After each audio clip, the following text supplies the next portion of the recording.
Hello students, let's see this question. The question says match the column 1 with column 2. Column 1 में compounds लिखे हैं, column 2 के अंदर oxidation states लिखे हैं, ठीक है। So पहले हम देखते हैं CrO5 को।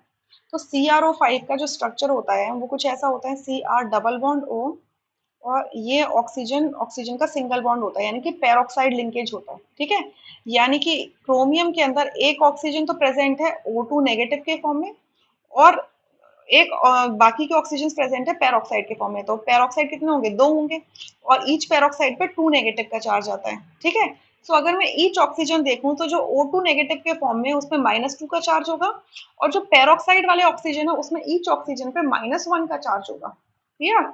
सो ए का मैच हो जाएगा पी से और ए का मैच हो जाएगा क्यू से, यानी कि आपका फर्स्ट ऑप्शन ही करेक्ट होगा। बाकी सारे ऑप्शंस क्या हो सकते हैं, इनकरेक्ट। आर हो नहीं सकता, क्योंकि आर में क्या लिखा है, सल्फर इज +6। सब CrO5 में सल्फर एटम ही नहीं है, तो उसका ऑक्सीडेशन स्टेट निकालोगे कैसे, ठीक है। अब इस तरीके से बी में देखो, बी में क्या है, Na2S2O3। हम हमें पता है सोडियम की ऑक्सीडेशन स्टेट कितनी होती है आपकी, +1 होती है, तो 2 का कितना हो जाएगा, +2। सल्फर का हम x मान लेते हैं तो हो जाएगा 2x, और हम इसमें मान के चल रहे हैं कि ऑक्सीजन की ऑक्सीडेशन स्टेट कितनी है, -2 है। सो -2 इंटू 3 -6 हो जाएगा। सो 2x की वैल्यू कितनी आ जाएगी आपकी, +4, और x की वैल्यू कितनी आ जाएगी, +2। यानी कि सल्फर का जो ऑक्सीडेशन स्टेट होगा वो कितना होगा, +2 होगा, ठीक है। सल्फर का ऑक्सीडेशन स्टेट +2 कब आया, जब मैंने ऑक्सीजन का -2 माना, यानी कि बी का मैच पी के साथ होगा और बी का मैच आपके एस के साथ होगा, सही बात है। अब इसी तरीके से सी में देखते हैं, यहाँ लिखा है H2SO5, क्लियर। अब देखो, अगर मैं सिंपल तरीके से चलूं तो यहाँ से मैं क्या देख सकती हूँ कि 2 हाइड्रोजन का +1 होता है, तो 2 का कितना हो जाएगा, +2 हो जाएगा, प्लस सल्फर का x मान लो, ईच ऑक्सीजन का -2 मान के चलोगे तो आपका ईच ऑक्सीजन का -2 मान के चलोगे तो ये हो जाएगा -10 इज इक्वल टू 0, यानी कि x की वैल्यू +8 निकल के आ रही है, विच इज नॉट पॉसिबल, क्योंकि आपके सल्फर के वैलेंस शेल में 8 इलेक्ट्रॉन होते ही नहीं है, तो लूज कैसे कर देगा। यानी कि ये सारे ऑक्सीजन ऑक्साइड के फॉर्म में नहीं है, क्लियर। तो इसमें से मान लेते हैं कि ये इस तरीके से है, H2S, एक ऑक्सीजन तो ऑक्साइड के फॉर्म में है, ठीक है। या मान लेते हैं कि आपके 3 ऑक्सीजन तो ऑक्साइड के फॉर्म में है और 2 ऑक्सीजन पेरोक्साइड के फॉर्म में।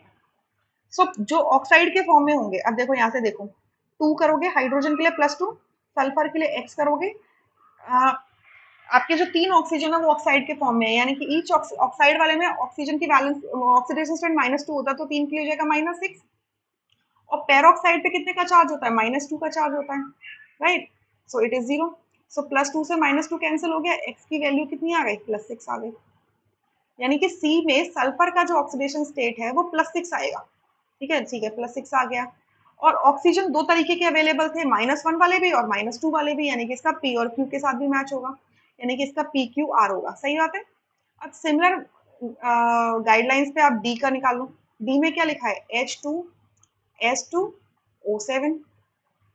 तो अगेन आप देखो, अगर ये मान के चलोगे कि आपका ऑक्सीजन यहाँ पे आपका किसके फॉर्म में है, ऑक्साइड के फॉर्म में है, तो हाइड्रोजन का हो जाएगा +2, सल्फर का हो जाएगा 2x, और ये O7 का हो जाएगा -14, राइट।